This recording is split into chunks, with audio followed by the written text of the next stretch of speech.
So whether you're a goal scorer or a defensive shutdown guy, you have pride in doing the little things, and that's what makes the best players possible, and that's what help teams win. Yeah, go ahead. So I put a couple things down. Like, I mean, I'm stating the obvious here, but maybe not.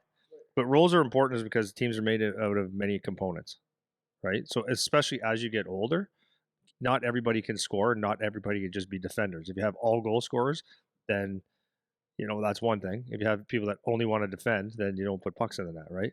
So that's that. So it's like obviously, um, if you have people doing certain jobs, just like in any business, you just have better outcomes, right? Um, it allows a team to play in different ways, right? It brings different elements to a game and to a team. So again, if we have everybody that's just a goal scorer that wants to put pucks in the net, well, maybe it's the type of goal scorers that don't move the puck ever, or maybe they pass too much, or they couldn't. Everyone's going to the net trying to score, they can't defend, and vice versa. If you just always defend, and you can't get pucks to the net, then you don't win games that way, right? Um, and then roles help people complement each other. So having a good passer with a shooter and with a checker on that line, that might be the combination that this team that your team needs. Or you have a line that you have a goal scoring line, and then you could complement that with a shutdown line or a checking line and stuff like that. More or less, it kind of gives you different flavors for the team, right? So on a player side, it gives a player um, a sense of importance on a team. So this is, and I think this is important where roles are actually very important because, as I said before, I've had kids on my team that they just couldn't think the game. So if I put them into a, like, call it a role, and have him think too much, like I gave him a role, but it wasn't like a traditional role. I said, go chase the puck, just get the puck out. This to this guy, right? Like, you're giving him roles, but if I just say go chase the puck, don't worry about goals and stuff like that, that's your role. That might be insulting. But if I tell this 8 or 10 year old to be effective on our team, you do such a good job hound dogging pucks and putting pressure on D that when you do that, our team is a much better player. Go get him, Tiger.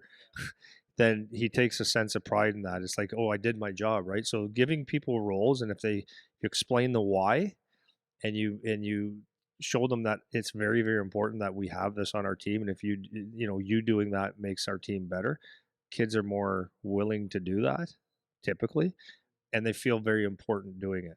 So that's why I always said with my teams, like, I was never a real big praiser of the offensive goal scoring guy. I was always more about the secondary things, that the habits of hockey, the back check, the blocking shots, getting the little things, so that kids that, because guys that score 25, 30 goals, 40 goals, 50 goals, everyone pats them on the back. That's what people see. It's the little things that other people don't see that are really important to kids. So it's more like habit based. So then if you could take their habits, put it into a role ish, then you got a kid that feels very good about himself and he feels like he's contributed, even though he didn't Mm, get 30 goals that year. right. That's I think one way that I remember, I talked to one. I was talking to one NHL scout about it. He was talking to me about a player, and he was saying that his details are so good. Like, he wasn't, and this is a very offensive player. He wasn't saying this guy's can score, man, can he shoot, man, can he make a great pass. The way he framed it, I like that word for it, is like his details are good. And that's kind of, I think, another way of saying the same thing you're saying. It's just like it's those little things, those secondary things that might go unnoticed to the untrained eye, but for people that know hockey and watch hockey, it's like he can just do little things well, and that's a nice way to Well, frame it. and I would say on top of that, like, and I put this down in my notes here, is um, that's what I would say. That's why it's so important. Like, you'll see kids get caught up, like the game catches up to them if they don't have the good details. The games catch up because there are only so many Alexander Ovechkins that can just shoot and put the puck in the net, right?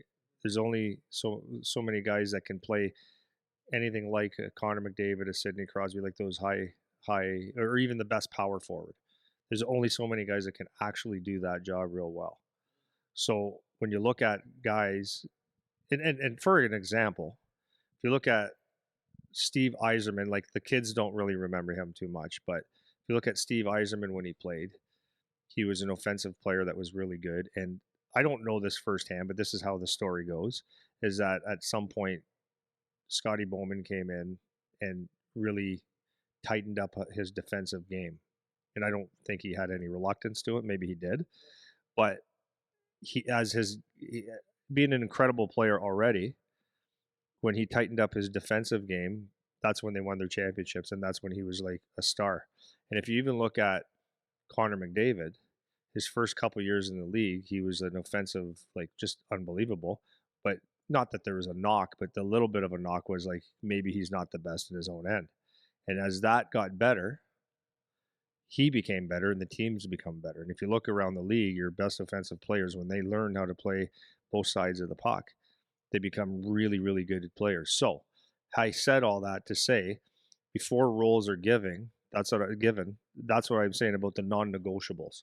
As a player or as a coach, when you're coaching your team, the non-negotiable should be, you know, whatever system to a certain degree, but executing at the highest level that you can with hard work at both ends of the ice.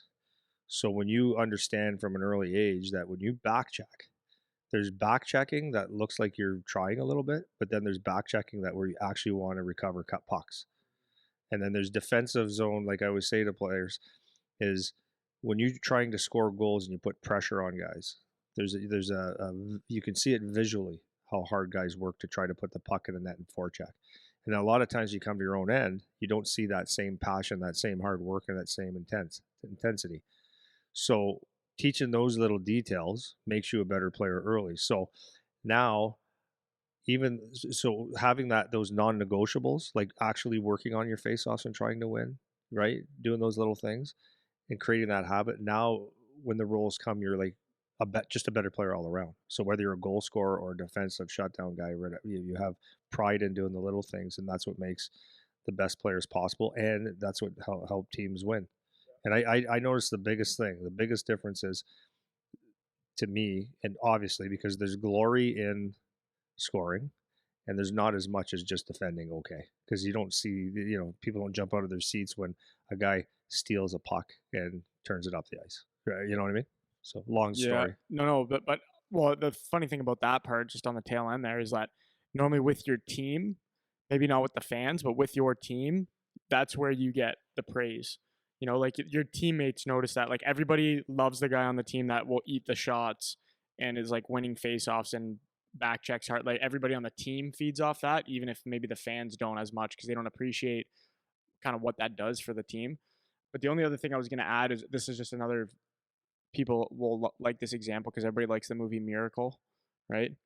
And like that, the famous like Herb Brooks line of "I'm not looking for the best players, I'm looking for the right ones," kind of is the same, because I don't even know the Miracles. I don't know if that's even accurate the way the movie went. I don't think it necessarily is, but that line of like looking for the right guys is kind of points to the same thing, where it's like you're not always looking for all just straight firepower up front, because a lot of times I've been on teams like that where it just doesn't work, man. Or they'll like win the league, but you get into the first round of the playoffs and like these guys disappear, right? I would argue a little bit of that with the Spitfires last year, right? They got all this firepower up front. As soon as the game started getting hard, it's like now these guys maybe they weren't the horses that you thought they were when things get hard, right? So I think that's happens a lot. Yeah, that's the only thing I'll add maybe to that. A lot of teams do that, right? Yeah, for sure. 100%.